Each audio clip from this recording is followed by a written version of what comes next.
Do you get involved in tendering for goods or services?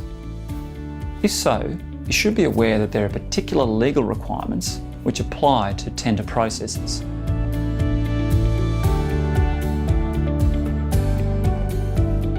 I'm John Gallagher from Argon Law. Today I'd like to discuss the concept of process contracts in a procurement context and why they are important.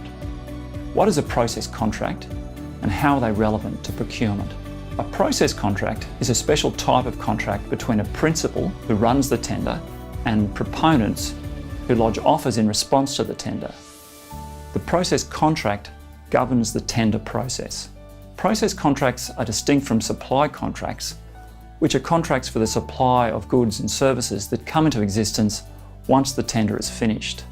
Process contracts require principals to conduct tenders fairly, firstly by complying with any conditions of the tender that are disclosed, and secondly by complying with their implied obligation of fair dealing. The implied obligation of fair dealing is a grey area. Simply put, it requires that principals must act honestly, ethically, fairly, equally, in good faith and with integrity when running tenders. Still, like many areas of law, difficulty arises in the application of these concepts because what they mean can be uncertain. For example, can a principal run a staged tender or procurement?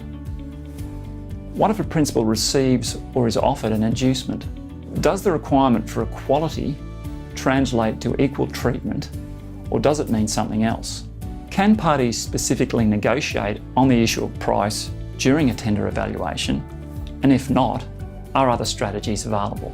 Procurement is the classic area where poor processes potentially lead to serious consequences, particularly when the resulting transaction is high value or high risk. In these circumstances, it's therefore important that the parties receive appropriate legal advice. Please contact us at Argon Law if we can help you in that regard.